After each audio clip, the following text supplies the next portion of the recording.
ہے ڈوبے ہوئے دو جہاں چاندنی میں ہے ڈوبے ہوئے دو جہاں کون جلوہ نما آج کی رات ہے فرش پر دھوم ہے عرش پر دھوم ہے فرش پر دھوم ہے عرش پر دھوم ہے کم نصیبی ہے اس کی جو محروم ہے فرش پر دھوم ہے عرش پر دھوم ہے کم نصیبی ہے اس کی جو محروم ہے پھر ملے گی یہ شب کس کو معلوم ہے پھر ملے گی یہ شب کس کو معلوم ہے عام لطف خدا آج کی رات ہے عام لطف خدا آج کی رات ہے مومنوں آج گنجے سخا لوٹ لو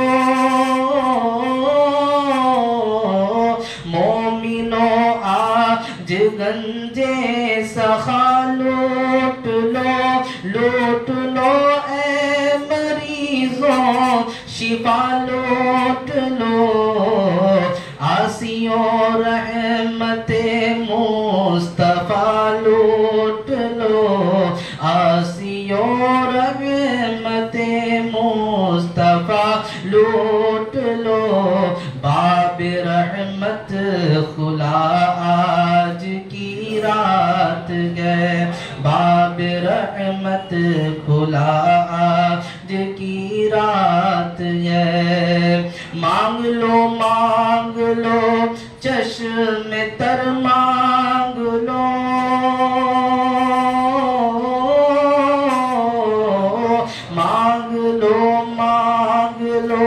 چشم تر مانگ لو درد دل اور حسن نظر مانگ لو سبز گنبد کے سائے میں گھر مانگ لو سبز گنبد کے سائے میں گھر مانگ لو مانگنے کا مزہ آج کی رات ہے مانگنے کا مزہ آج کی رات ہے ابر رحمت ہے محفل پہ چھائے ہوئے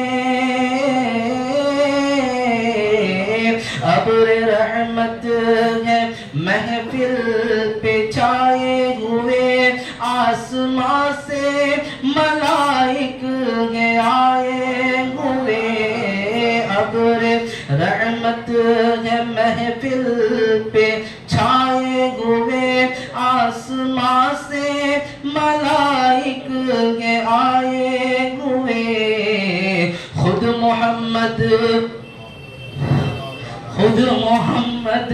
ہے تشریف لائے ہوئے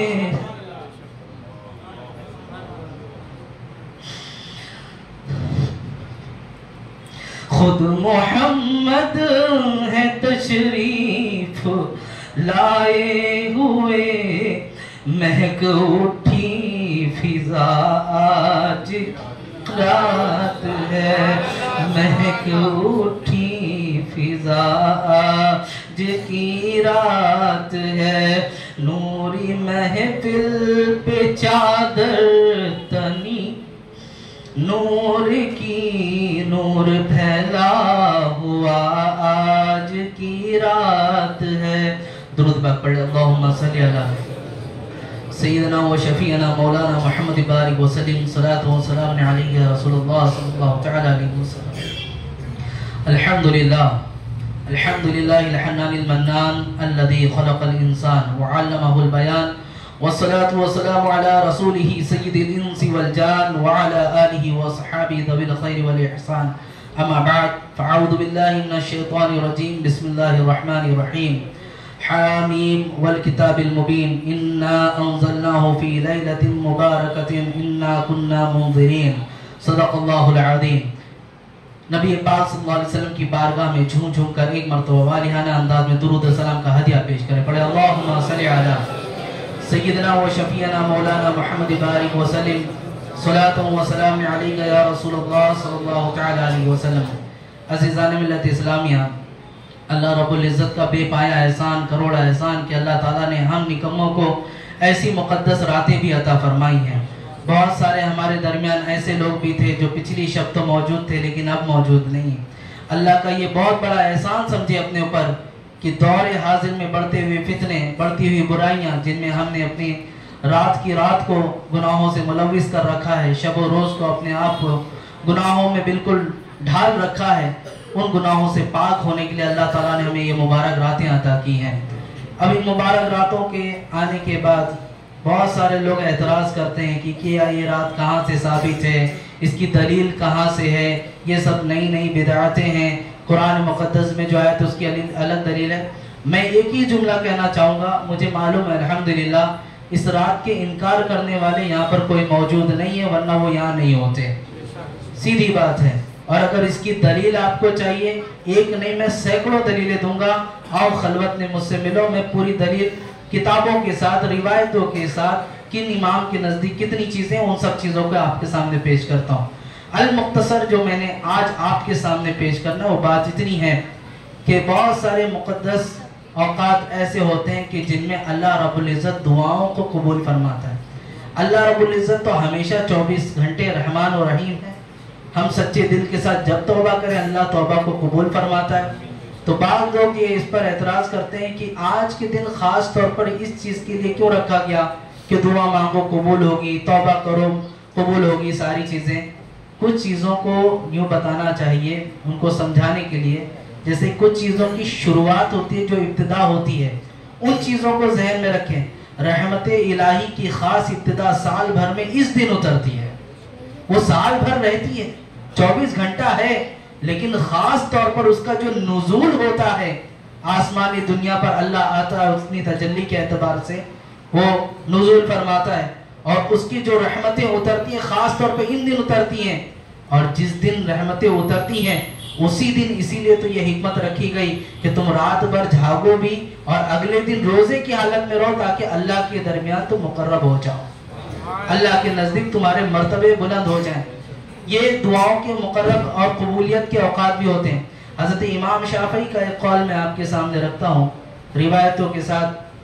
قال الشافعی وبلغنا انه كان يقال ان الدعاء يستجاب في 5 ليال في ليلة الجمعة وليلة الأضحى وليلة الفطر وأول ليلة من رجب وليلة النصف من شعبان۔ حضرت امام شافعی علیہ رحمہ فرماتے ہیں کہ ہم تک یہ بات آئی ہے کہ دعا 5 راتوں میں قبول کی جاتی ہے۔ پہلی رات جو آپ نے فرمائی یوم الجمعہ، یعنی جمعہ کی شب جو دعا کی جائے، جاگا جائے اللہ کی بارگاہ میں دعا کی جائے، اللہ اس دعا کو رد نہیں فرماتا۔ پھر دوسرا فرمایا آپ نے ولیلۃ الاضحیٰ، عید الاضحیٰ ہم مناتے، بقرہ عید جسے کہتے ہیں، اس کی شب جو ہوتی ہے، جو چاند رات آتی ہے، اس شب میں جو دعا کی جائے اللہ تعالیٰ اس دعا کو بھی رد نہیں فرماتا۔ تیسرا فرمایا ولیلۃ الفطر، اور عید الفطر کی شب جو ہوتی ہے اس میں بھی جو دعا کی جائے اللہ رد نہیں فرماتا۔ چوتھی اور پانچویں جو ہے وہ ہے پہلے رجب کی جو شب آتی ہے، اس میں جاگ کر جو دعا کی جائے اللہ اسے قبول فرماتا ہے، اور ساتھ ہی ساتھ پھر آخر میں فرمائے گا نصف شعبان، یعنی 15ویں شب جو شعبان المعظم کی آتی ہے، اس میں جو دعا کی جائے اللہ رب العزت اس دعا کو بھی قبول فرماتا ہے۔ اب بہت سارے لوگ پوچھتے ہیں کہاں سے ثابت ہے، کہاں سے نہیں، کیا چیزیں۔ میں باتوں کو بہت لمبا نہیں کروں گا، مختصر اتنا کہنا چاہتا ہوں، حضرت عائشہ رضی اللہ عنہا سے جو روایت ہے، اس روایت کو لے کر اختلاف بہت سارے ہیں، لیکن ہمارے ائمہ کرام نے بڑی ہی تواتر کے ساتھ اس روایت کو درج فرمایا ہے، اور حدیث کی بہت کتب میں موجود بھی ہیں، جن کو آنکھ نہیں ان کو نظر نہیں آتا، جو آنکھ والے ہیں ان کو نظر آئے گی حدیثیں، وہ بولتے ہیں کہ یہ کہاں سے ثابت ہے؟ میں کہتا ہوں ساری چیزیں موجود ہیں۔ حضرت عائشہ رضی اللہ عنہا اور روایت کہتی ہیں کہ رسول پاک صلی اللہ علیہ وسلم حجرہ مبارک میں داخل ہوئے، حضور صلی اللہ علیہ وسلم کا تشریف لانا تھا، ابھی آپ نے اپنا ایک کپڑا اتارا ہی تھا کہ فوراً آپ نے واپس وہ کپڑا زیب تن فرمایا اور حجرے سے نکل گئے۔ آپ کہتے ہیں مجھے بے چینی ہونے لگی کہ حضور صلی اللہ علیہ وسلم کہاں چلے گئے، ابھی تو حجرے میں داخل ہوئے تھے۔ کہاں میں دیوانہ وار ان کے پیچھے پیچھے گئی تو جا کر دیکھتی ہوں جنت البقیع میں جہاں قبرستان ہے، رسول پاک صلی اللہ علیہ وسلم وہاں کھڑے ہو کر شہداء کرام کے لیے اور دیگر جو وہاں پہ مردے ہیں ان کے لیے دعائے مغفرت فرما رہے ہیں۔ آپ پوچھتے ہیں نا قبروں پر جانا کہاں سے ثابت ہے؟ رسول پاک صلی اللہ علیہ وسلم جا رہے ہیں، اس سے بڑی دلیل کیا چاہیے؟ اس سے بڑی دلیل کیا چاہیے میرے عزیزوں؟ حضرت عائشہ صدیقہ رضی اللہ عنہا گئی اور جانے کے بعد کہا یا رسول اللہ آپ یہاں موجود ہیں، آپ اللہ رب العزت کے بارگاہ میں اپنی امت کو لے کر پریشان ہیں اور میں چین سے بیٹھی تھی۔ کافدہ کا بھی و امی یا رسول اللہ صلی اللہ علیہ وسلم، اتنا بولنا تھا، حضرت عائشہ واپس حجرے کی جانب لوٹ آئیں تیزی کے ساتھ۔ جنت البقیع اور عائشہ صدیقہ رضی اللہ عنہا کے حجرے میں بہت زیادہ ڈسٹنس نہیں ہے، بالکل پاس میں ہی تھا۔ واپس جب حجرے میں آئی رسول پاک صلی اللہ علیہ وسلم پیچھے پیچھے آئے۔ حضرت عائشہ صدیقہ رضی اللہ عنہا کی سانس اکھڑ رہی تھی، سانس پھولنے لگی۔ حضور صلی اللہ علیہ وسلم نے فرمایا اے عائشہ تمہاری سانس کیوں پھول رہی ہے؟ کافدہ کا بھی و امی یا رسول اللہ، میرے ماں باپ آپ پر قربان جائے، تیزی کے ساتھ چل کر آئے اس لیے ایسا ہوا۔ حضور صلی اللہ علیہ وسلم کے بارے میں پھر کہتے ہیں کہ حضور صلی اللہ علیہ وسلم نے اپنے جبہ مبارک کو پھر اتارنے کی کوشش کی کہ پھر دوبارہ واپس اسے چھوڑ دیا اور پھر جنت البقیع کی جانب چلے گئے۔ جنت البقیع کی جانب، یہ دوبارہ روایتوں میں ہے، جس کو چاہیے میں کتاب کے حوالے کے ساتھ دیتا ہوں۔ دوبارہ پھر گئے اور جا کر حسب دستور جو تم کو دعا کرنی تھی، جو معاملات تھے رسول پاک صلی اللہ علیہ وسلم نے کیے۔ واپس آنے کے بعد کہتے ہیں عائشہ اگر تم اجازت دو تو میں اللہ رب العزت کی عبادت کروں۔ کافدہ کا ابی و امی یا رسول اللہ، میں کون ہوتی ہوں اجازت دینے والی؟ آپ اجازت کی کیا بات ہے اس میں، آپ عبادت کریں۔ اب کہتی ہیں کہ رسول پاک صلی اللہ علیہ وسلم نے اس کے بعد جو سجدہ کیا، کہتی ہیں اتنا طویل سجدہ فرمایا آپ نے، اتنا لمبا سجدہ کہ ایک لمحے کے لیے مجھے پھر ایسا محسوس ہونے لگا آیا رسول پاک صلی اللہ علیہ وسلم باحیات ہیں یا روح نکل چکی ہے۔ جیسے کوئی لمبے سجدے میں پڑا ہو، ہل بھی نہ رہا ہو تو گمان ہوتا ہے، تو اس طرح گمان پیدا ہوا کہ رسول پاک صلی اللہ علیہ وسلم سجدے میں ہیں، باحیات ہیں یا روح نکل گئی۔ آپ کہتی ہیں میں ان کے قدم مبارک پر ایسے انگلیوں سے چھونا تھا کہ آپ نے حرکت کیا تو دل میں اطمینان ہوا رسول پاک صلی اللہ علیہ وسلم باحیات ہیں۔ لیکن جب میں چھونے کے بعد قریب ہوئی تو میں نے کچھ چیزیں سنی، اور وہ چیزیں کیا تھی؟ حضور صلی اللہ علیہ وسلم دعا فرما رہے تھے، اے اللہ میں تیرے جلال سے خوف کھاتا ہوں، اے اللہ میں تیری رضا چاہتا ہوں۔ یہ کون کہہ رہا ہے؟ نبی پاک صلی اللہ علیہ وسلم، اے اللہ میں تیری رضا چاہتا ہوں، اے اللہ میں تیری ویسی حمد نہ کر سکا جیسے تو نے اپنی حمد کی ہے، اے اللہ میں نے ویسی تعریف نہیں کی جیسی کہ تو نے تعریف کی ہے۔ یہ سارے کلمات کرنے کے بعد نبی پاک صلی اللہ علیہ وسلم صبح تک یوں ہی عبادت میں مصروف رہے۔ ماں عائشہ صدیقہ رضی اللہ عنہا صبح جب ہوتی ہے تو کہتی ہے یا رسول اللہ آپ رات میں سجدے میں یہ کلمات پیش فرما رہے تھے۔ حضور صلی اللہ علیہ وسلم نے کہا اے عائشہ ان کلمات کو یاد کر لو اور آگے بھی لوگوں کو بتاتے رہنا، ان کلمات کو یاد کر لو اور آگے بھی لوگوں کو بتاتے رہنا۔ ساتھ ہی ساتھ حضور صلی اللہ علیہ وسلم نے فرمایا جبریل میرے پاس آئے تھے اور انہوں نے اس رات کی فضیلت میں ارشاد فرمایا کہ اللہ رب العزت اس شب بنو کلب کی بکریوں کے بال کے برابر لوگوں کو جہنم سے آزاد فرماتا ہے، لوگوں کو جہنم سے آزادی دیتا ہے۔ بنو کلب کے بال گننے کی بات یہ سننے میں بہت آسان سا لگتا ہے، میں کبھی کہتا ہوں اپنے سروں کے بال گن کر بتا دو کتنے ہیں۔ یہ بکریاں جو ہوتی ہیں ان کے اندر بہت بال ہوتے ہیں، بنو کلب کی بکریاں سب سے زیادہ بال والی تھیں، سب سے زیادہ بال والی۔ یہ رحمت خدا نہیں ہے تو کیا ہے؟ لوگ آج چھوٹے سے گناہ بھی نہ ہو لے جا کر بند کر کے رکھتے ہیں، ہاتھ جوڑو پیر جوڑو منت کرو مناجت کرو، کوئی سنوائی نہیں ہے میرے عزیزوں۔ وہ رب کتنا کریم ہے کہ گناہ پہ گناہ کیا ہم نے، دن رات اس کی نافرمانی کی، ایک وقت کا کھانا اللہ نے محروم نہیں کیا، ہم نے ایک وقت کی سانسیں ہم سے نہیں روکی۔ ایسا نہیں ہوا کہ تم نے اب گناہ کیا تو آنکھ ختم، ایسا نہیں ہے دوبارہ گناہ ہوا تو کان کی سماعت چھین لی گئی، اب گناہ کرو گے تو بولنے کی طاقت ختم، کوئی ایک چیز بھی سلب کی گئی، سب اللہ تعالیٰ نے وقت پر ہمیں دیا۔ یہ رحمان نہیں ہے رب تو کیا ہے میرے عزیزوں؟ اس کی رحمت نہیں ہے تو پھر کیا ہے؟ ہم اس کو منانے کے لیے جو آج کے شب حاصل ہیں. میرے عزیزوں، میں اسی حدیث میں ایک بات اور کہنا چاہوں گا آپ کے سامنے. نبی پاک صلی اللہ علیہ وسلم نے ایک بات اور ارشاد فرمائی، 5 لوگوں کی اللہ تعالیٰ دعا قبول نہیں فرمائے گا. 5 چیزیں تو سماعت کی آپ نے کہ جب دعا قبول ہوتی ہے، کون کون سے دن، لیکن ان بڑی راتوں میں بھی 5 لوگوں کی دعا قبول نہیں ہوتی. سب سے پہلے شرک کرنے والا، ان الشرک لظلم عظیم، بے شک شرک سب سے بڑا گناہ ہے، سب سے بڑا گناہ شرک ہے. آج ہمارا نوجوان، میں بڑی ہی ادب کے ساتھ آپ کے سامنے پیش کرنا چاہوں گا، زمانہ آپ کے ایمان کو لوٹنے کے چکر میں ہے. وہ الگ الگ شکلوں کو بنا کر، بالخصوص دور حاضر کو لے کر ایسے ایسے سانگ آپ کے سامنے، آپ گاتے بھی ہو، بجاتے بھی ہو، گنگناتے بھی ہو، تھرکتے بھی ہو، سارے کام کرتے ہو، پتہ ہی نہیں ہوتا آپ کو کہ کیا سن رہے ہیں کیا نہیں کر رہے، اور ایسے شرکیہ کلمے بول جاتے ہو کہ آپ کو پتہ ہی نہیں ہوتا، آپ ایمان سے نکل چکے ہوتے ہو. حدیث مبارکہ میں قرب قیامت میں کچھ لوگوں کا حال ایسا ہوگا کہ وہ صبح کو مسلمان ہوں گے، رات تک کافر ہو جائیں گے، رات میں مسلمان ہوں گے، صبح کافر اٹھیں گے. کیا معاملہ ہے یہ؟ صاف بات سمجھ میں آتی ہے. آپ جو ہنسی مذاق میں، کچھ نوجوان اور بھی ہنسی مذاق میں ایسے ایسے کلمات مذہب کو لے کر، اسلام کو لے کر، نماز کو لے کر، اس کو ہلکا جان کر، سنت کو لے کر، نہ جانے کیسے کیسے کلمات. آپ نے ابھی 40 حدیثیں سنی، میں نے کہا ایک ایک حدیث ہمارے لیے شعرہ حیات ہے. من سمت نجا، جو خاموش رہا نجات پایا. ایسے ہی نہیں فرمایا رسول پاک صلی اللہ علیہ وسلم، یوں ہی نہیں فرما دیا. یہ زبان پہ کنٹرول لگاؤ، بہت کنٹرول کرو. میں 12 کا تو حضرت ابو بکر صدیق رضی اللہ عنہ ایسے زبان کو پکڑتے اور زبان کو ایسے زمین پر گھس دیتے تھے مٹی پر، اور کہتے تھے اے زبان تو خاک آلود ہو جا، تو مٹی میں مل جا، تیری وجہ سے نہ جانے کتنے جہنم میں جائیں گے. یہ کون؟ خلیفۃ المسلمین، خلیفہ اول حضرت ابو بکر صدیق رضی اللہ عنہ ارشاد فرما رہے. تو یہ زبان یوں ہی نہیں ہے میرے عزیزوں. نہ جانے کتنے لوگ آج شرکیہ کلمات، اور آج حالات کو دیکھ کر بہت سارے لوگوں کو غیروں کے مذہب اچھے لگنے لگے. حالات کے پیش نظر غیروں کے مذاہب، اور ہمیں اپنا مذہب بہت کوفت سا بھی محسوس لگنے لگا، اسلام بہت تنگ نظر آنے لگا. یہ آزمائش کا دور ہے میرے مسلمانوں، آزمائش کا دور ہے، آپ کی ایمان کی آزمائش کا دور ہے. آپ بہت سارے لوگ حوالات جات دیتے ہیں کہ عرب میں تو ایسا ہوتا ہے، یہاں کیا ہے. اب عرب والوں کو دیکھ کے کرو، بہت ساری چیزیں کر رہے ہیں عرب والے.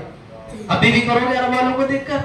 جاؤ دیکھو کہاں کہاں کی اوپننگ میں شامل ہو رہے، تم بھی جاؤ گے، تم خود بھی کہو گے یہ کیا چیز ہے. ویل للعرب، حضور صلی اللہ علیہ وسلم نے 14 سال پہلے کہا تھا عرب کے لیے بربادی ہے. پہلے ہی فرما دیا رسول پاک صلی اللہ علیہ وسلم، عرب کے لیے بربادی ہے. کیوں بربادی ہے؟ آج خود دیکھ لو، ملاحظہ کر لو اب کہ ان کے درمیان شرک کس طرح. پہلے تو یہ تھا کہ رسول پاک صلی اللہ علیہ وسلم کی بارگاہ میں کوئی ہاتھ اٹھا کر دعا کر، ہادہ شرک متوا کر مار کر جاتا تھا، اس کے ہاتھوں پہ اسے توبہ کر آتا تھا، لے آ کے بٹھا دیتا تھا. اب کہاں گیا شرک؟ اب شرک نظر نہیں آتا. تو عزیزان ملت اسلامیہ، میں بولنا اتنا چاہتا ہوں، آج ہمارے درمیان جو پریشانیاں ہیں، برائیاں ہیں، وہ بالکل تباہی کے دہانے تک آ چکی ہیں. آپ کو بچنا ہوگا. جو ایک حدیث بار بار کہا جاتا تھا کہ ایمان کو سنبھالنا قرب قیامت میں ہاتھ میں انگار لینے جیسا ہوگا. آپ دیکھ لو، آپ ویسے ہی ہے یہ، آپ اتنا آسان نہیں ہے. بہت سارے لوگوں کو بہت پریشانی ہوتی ہے، ٹوپیاں رکھنا، مسلمان ہونا، یہ ساری چیزیں. میاں اتنا ہی کہنا چاہوں گا، ایمان والے ہو تو آزمائش دینی پڑے گی، ایمان والے ہو تو آزمائش میں مبتلا ہونا پڑے گا. کچھ لوگوں کو بہت خوف سا لگا ہے، بند ہو جائیں گے، قید ہو جائیں گے. ارے عزیزان ملت اسلامیہ، مجھے ایک بات بتائیں، زمانے میں ایک چیز تو ہے کہ کوئی اگر بند ہو گیا، قید کی زندگی گزارا، معیوب چیز ہے، چوری میں گیا، اس میں گیا، اس میں گیا. لیکن جو نبی پاک صلی اللہ علیہ وسلم کے نام پر جائے، اس کے بارے میں کیا خیال ہے؟ بولو بھائی، آپ کی ایمان کے بارے میں کہتے ہیں، اس کا کیا خیال ہے آپ کا؟ جو کسی عالم کی محبت میں جائے، اس کا کیا خیال ہے؟ اور یہ ساری چیز ایسی نہیں کہ ہمارا آج ہے. حضرت یوسف علیہ السلام کو بے گناہ تھے، کتنے سال جیل میں تھے، کیا نہیں دیکھا؟ نبی ہے وہ، جن کے حسن کا چرچا قرآن کرتا ہے، وہ قید بند کی زندگی گزارے. حضرت امام اعظم ابو حنیفہ، ان کا جنازہ وہاں سے نکلا ہے، جیل میں سے. حضرت عنایت احمد کاکوری رحمت اللہ تعالیٰ علیہ، ان کے ایمان کو تو ایسا کہ ان کو جزیرے اینڈمین میں بھیجا گیا، اور پھر اس کے بعد لٹا کر انہیں گرم استری ان کی پیٹھ پر پھیری گئی تھی، چمڑیاں چپک جاتی تھی. ان کا بھی انتقال وہیں پر ہوا. تو یہ ہماری سنت آبائی ہے، مسلمان اس میں گھبرانا نہیں. تو بات جو میں بولنا تھا آزمائش کو لے کر، کہ میں نے مثالیں دی